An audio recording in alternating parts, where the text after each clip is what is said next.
ایک دن حضرت لقمان علیہ السلام اپنے بیٹے کو نصیحت فرما رہے تھے، اور کیا خوبصورت نصیحت تھی۔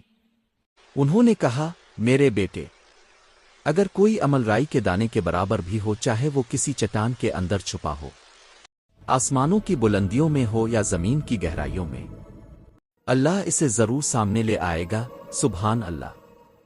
اس نصیحت میں ہمارے لیے کتنی بڑی سبق آموز بات ہے۔ اس کا مطلب ہے کہ کوئی بھی نیکی یا گناہ چاہے کتنا ہی چھوٹا کیوں نہ ہو، اللہ کی نظر سے پوشیدہ نہیں۔ انسان دنیا کی نظروں سے تو اپنے اعمال چھپا سکتا ہے، مگر اپنے رب سے ہرگز نہیں۔ اور جس کے دل میں اللہ کا یہ خوف اور احساس پیدا ہو جائے، اس کی زندگی ایمان کی روشنی سے منور ہو جاتی ہے۔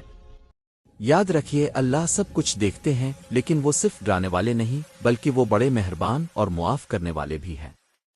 اگر آپ کو یہ ویڈیو پسند آئی ہو تو اسے لائک کریں اور ہمارے چینل کو ضرور سبسکرائب کریں تاکہ اب تک ایسی ہی ایمان افروز باتیں پہنچتی رہیں۔